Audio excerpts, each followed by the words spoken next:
Start with us. Mhm. Start with the white one. Count one. Cool.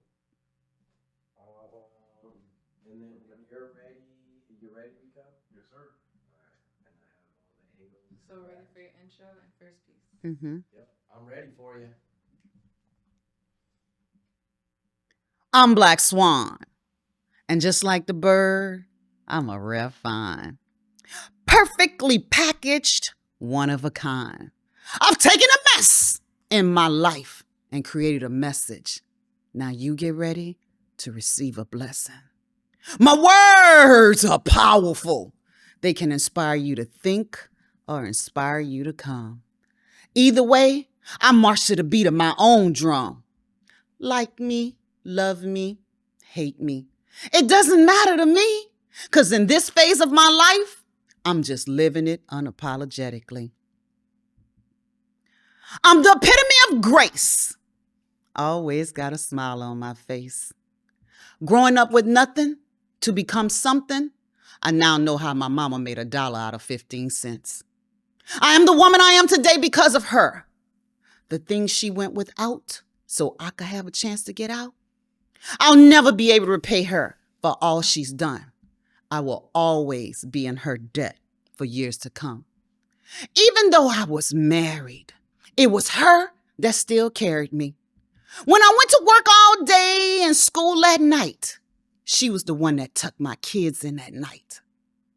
Life for me hasn't been easy. Definitely not a crystal stair. Sometimes I found myself struggling just to breathe air. But because of the love I have for others and the things I do, when life happens, this is why I feel I pull through. My mom always said I was just like my dad, and that I could see. But the older I get, I realize it's more of her who I be. I have a heart of gold, always trying to help. Just like my mom, never thinking of self. My impact on this world is small, but my impact to those in need can make them feel 10 feet tall. I have 3 amazing sisters, all so loving. Out of the 4 of us, I was the ugly duckling. No, I wasn't ugly. Do you see this face? But I was the different one, just trying to do my part to change the race. I am my ancestors' dream. Their strength, resilience, and courage runs through my bloodstream.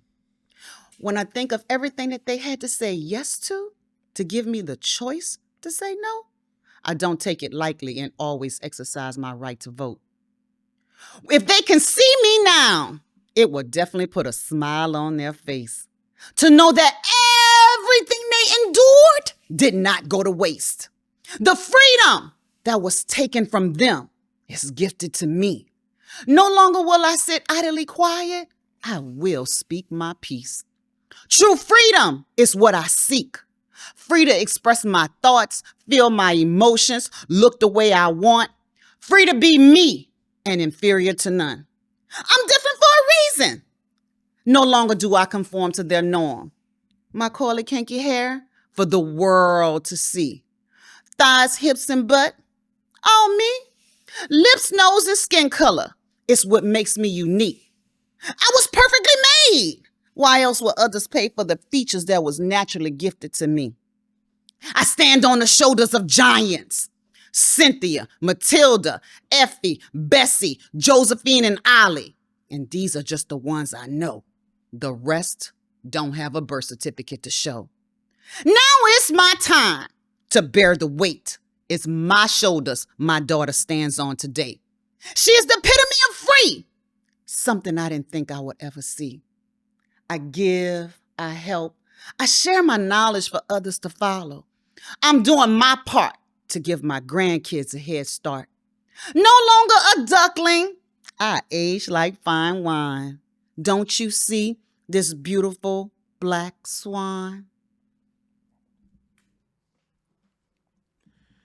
And with that being said, this is the Houston Collective. I am DJ Rico Black. The host is Masaya, the video guy. You are listening to 90.1 KPFT, 89.5 in Galveston, and 91.9 in Huntsville. You can listen to us live or on the archive at kpft.org. And with us today is the lovely, am I doing poetry? You are. And with our lovely guest, Black Swan, Masaya, please. I'm over here. Well, that was a lovely intro. Thank you. Rico. Yes. And also, Black Swan, thank you for showing up to the Long River sessions here at Community Cultivation Network. This is the Cultivated Beat. And thank you again, Black Swan, for gracing us with your words. Can you give us a little intro on who you are and what your background is and how you essentially ended up here? Oh, thank you. Thank you for having me, first of all. So I am Black Swan, and I am an author, a poet, a professional speaker, a host. I'm a little bit of a lot of stuff, and I just use all my various skills to be in this next phase of my life, which is now poetry. And I started poetry about a year and a half ago. I wrote my first poem in April of 2023, and I got on a stage in November of 2023, and I've been on every mic that I can get my hands on. Well, if you didn't tell me that, I would have never guessed that you've started a year ago. Is that what you said? A year ago? A year ago. Next month, I'll be celebrating my 1 year performing in poetry. Wow, that dude.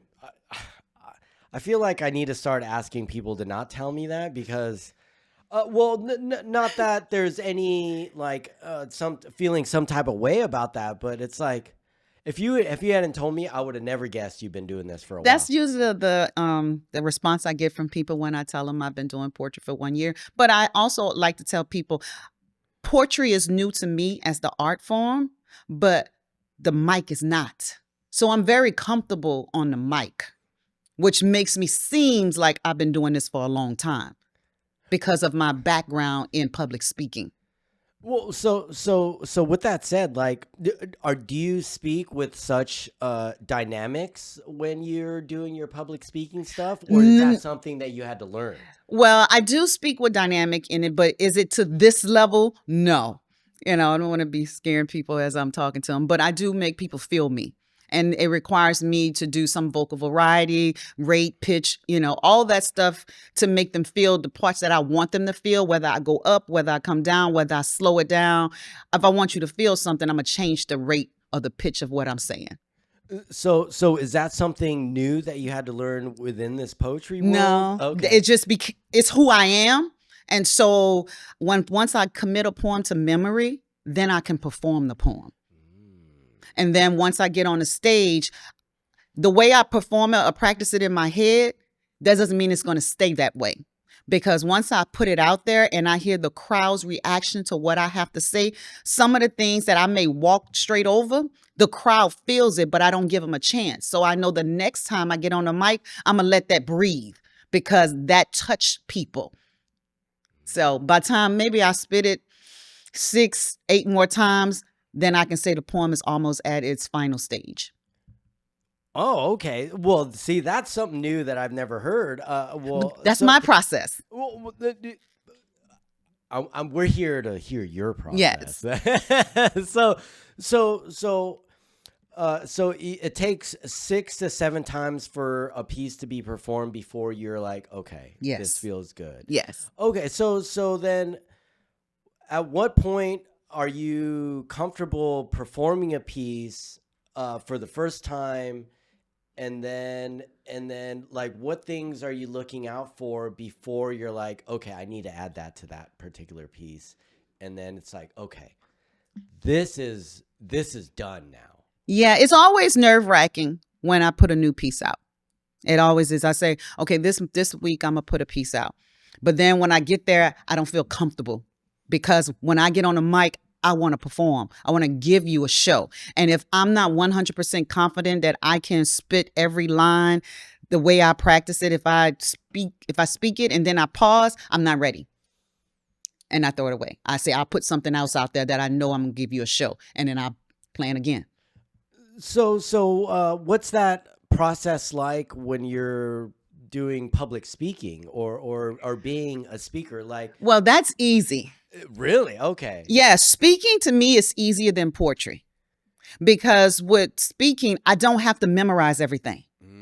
I only memorize my intro and my outro. That's it. The inside the body, it just comes on the fly. I have my points that I'm going to make in the body, what I want you to feel out of it. And I just tell the story to make you feel that with the points. But in poetry, I have to memorize that. And I'm not one of those poets that can do it on the fly. See, I can drop a speech on the fly. That's nothing. But poetry, because it's new to me, I have not mastered that skill yet that I can freestyle. That if I mess up a poem, that I can throw something in there and then connect it. I'm not blessed just yet with that skill. And there are some masterful people like that, animals like that. And we saw that last week. Yeah. Or, not last. You know what I meant. I know what you meant. Sorry, we're talking in time traveler terms right now. So before we get to more questions, please grace us with your next piece. I gave you all I had to give, but you wouldn't let me keep the pieces of me I needed to live. You married the best version of me, and you destroyed her with your toxicity. You had a 10 by your side, and you tried to remove the 1 to make you feel like the one. Because I was a woman of substance, you let your masculinity be threatened by my identity. You said you loved me to death. I thought you meant that shit metaphorically, but you tried to kill me and you had no sympathy. It was heartbreaking because you knew how hard I fought to become her and what I had to overcome. Your love was intoxicating. Exactly what I needed. Why did you have to create deficiencies in me to hide your insecurities? I would have never thought that someone that said they love me would intentionally try to destroy me. Instead of trying to reduce me to below your level, you should have just stepped your game up to the next level. I supported your dreams, respected, and loved you unconditionally. And you had me walking on eggshells looking at myself differently. You really messed up when you tried to make me choose. Choose between you or me. Either way, I was going to lose. Lose a husband and save myself. Or lose myself and become somebody else. My light was dimmed. It was nearly out. It was time I put my submissiveness on the shelf and saved myself. So instead of letting your lies, manipulation, and gaslighting kill the light in me, I remember whose I was and created the next best version of me. Just know, if I had to marry you all over again to become the woman I am today, I would do it without delay. Poem. Yeah. Oh, man. Dude, today has been an amazing day filled with poetry and just lyricism. Oh, I love it.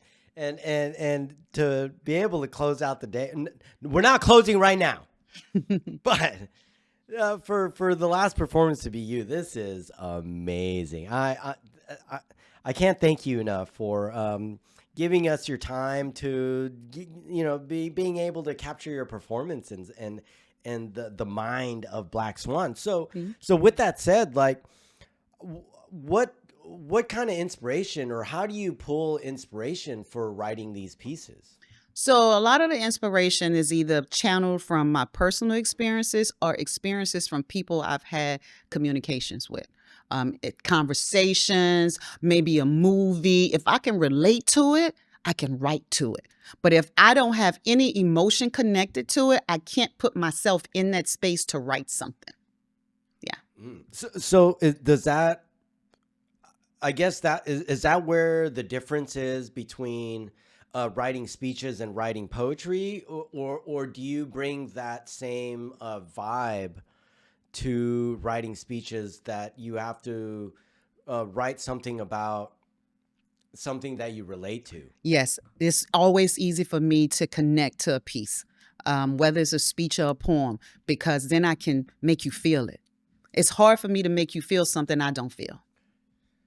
So I channel a lot from my personal experiences. Yeah, can't hate on that because, but at the same time, I feel like, whatever. This has nothing to do with what we're talking about right now. So never mind what my last thought. But so I hope this isn't too unprofessional. Not at all. We try to keep it real here on the airwaves without cussing. I love it. So I totally appreciate you coming in and doing this once again. So what do you normally perform, or is it a different kind of performance every time you're out in front of them or behind a mic? Yeah, you really never know what you're going to get with Black Swan. You know, it all depends on how I feel and what show I'm trying to promote. You know, I did it one time. I did Love and Heartbreak show. And because of Love and Heartbreak, I had to put pieces in there that talked about love, that talked about heartbreak. So and then I'd have pieces where I talk about sexuality. Yeah, I have all types of stuff that I talk about. So how like what's your thought process when putting a performance together? Like, do you have to think about what the theme of the show is? I would assume that's part of it. And then, you know, like, okay, I have this many songs or this many pieces or poems. This would fit here. This would fit here. Or like, what's that process like? So the process is, what is the theme? Is there a theme to the show? If there's a theme, I will stay in the theme. But if it's a freestyle, I have my own personal theme where I have a new book out called it's called Poetic Therapy, A Woman's Journey to Healing and Discovery. And so that book is written in love, therapy, and after dark. So I would take a set and I would do half of it classy and the other half nasty. If I have free reign. If there's no theme, that's how I'll do. So I literally take you through the evolution of a grown woman. You know, we both know why we're laughing. Yes, yeah. So that's what I like to do when I'm putting my sets together, because I want you to see there's two sides to me. Depending on how you see me, you may think that's who I am, but I'm very dynamic because I'm a dynamic person. And just because you see me in erotic space don't mean that's all I am is erotic. I just do erotic poetry. Or you see me in a classy space, that doesn't mean that's all I am, because I'm claiming erotic too, you know. So, you know, it's a balance. It's like, and that makes me perfect for any event. What do you want your people to feel? I got you. And not everyone can do that balance. So do people reach out to you to get on their bill, or do you seek out shows? No, generally people seek me out. They may have seen me out on a mic. They've heard me. They've seen a video of me. How can we get you to come out and perform? I just did a curated show at an art gallery where I brought poets out there, and we had select pieces, and each one of the poets brought a piece to life. They spoke to the painting. So it was dope. Yeah. No, that's awesome. So do you pick and choose which shows to go to, or you're like, if someone reaches out to you and we're like, okay, what's the theme? Okay, I got this many pieces to go by. Yeah, I'm always open if it benefits me. You know, it has to be beneficial, whether it's paid or unpaid. I have to be receiving something out of it, because I'm taking time out of my day to come and bless your event. So if the pay is right, we agree, then I'll come. If it's a pro bono type thing, what am I getting out of this? Am I getting free publicity? Am I getting a free video? What's the exchange for the art and the gift that I'm giving you? So does that also determine what kind of pieces you bring? No, it does not. It does not. I'm going to always bring Black Swan. Just tell me what you want me to deliver, what type of feeling you want and a lot of times I ask, who's in the audience? Because if there's kids there, it doesn't matter what you say. I'm going to give you classy all day, every day. Yeah. Okay. Well, so what kind of thought did you have putting into this show? I really didn't know. I honestly We didn't know. either. I figured I'd come and keep it all classy, but then y'all told me I could be a little nasty, We're just not going to air it. So, Yeah, well, okay. So does this type of situation happen often? No. Because most people know what they're getting when they invite me. That's the reason why they invite me. They're not shocked. They're not shocked. They know who I am. I'm very authentic, and I don't apologize for being who I am. Yeah. Well, that's definitely one of the main reasons I decided to, I was like, let's reach out to Black Swan. She got crazy stuff on the internet, but I feel like there could be a radio-friendly version, which you are doing great about. Yeah. So what's your experience been like in the poetry scene here in Houston? I'm obviously very new to this. That's why I'm struggling to ask you certain types of questions. But is the poetry scene in Houston as good as Anno says, or? It is. I've been on the actual poetry scene for 1 year, and I have been embraced as a new poet. I didn't feel like I was ostracized. I did not. I am one that's I'm kind of private person. So I just sit back. I'm an observant person, and I observe. I don't really feel the need to go and attach myself to anything or anybody to be loved by everybody. I just be me, and I let my poetry speak for me. And you can't not deny the power that I have when I get on the mic, whether you like my stuff or not.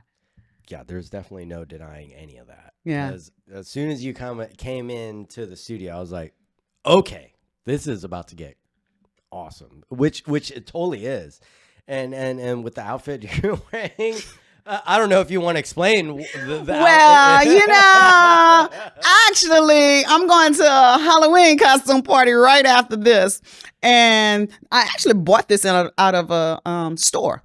But I'm like, this is a perfect Halloween costume. It's an outfit. I have a mask that I bought that matches the cheetah print. I'm like, it'll be great on camera, and I don't have to go home and change. I'm just going to go there straight afterwards. So you got to have a little, little Black Swan-ish. Because if I came in a Black Swan fit, oh my goodness. Well, follow Black Swan to know what she's talking about. Because I have been, and I was like, well, I'm glad. Well, either way. You're amazing. What's the next song that you got going?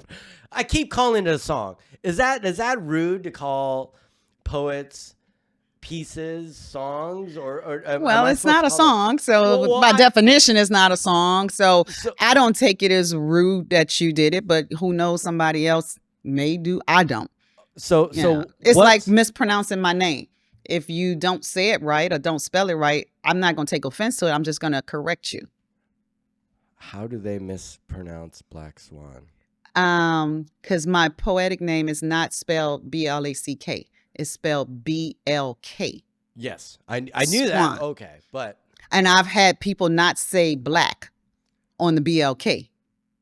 Say BLK. Oh. Okay, that's a short abbreviation for black. Which, it's all good. Well, I knew that, but okay, I was like, how do you mess that up? But please, let's get into your third. Okay, so is it a piece, a poem? It's a piece. It's a poem. Okay, so it's a piece of poetry. Ah, well, I appreciate the education. Well, that's my definition for it. No, I don't know if that's what it is, but that's the way I see it. It's a piece of poetry. Okay. Yeah. Well, to anyone watching and listening, this is the standard. It will be a piece and or a poem. So, Black Swan, it's up to you now. I'm in love with someone that loves all of me.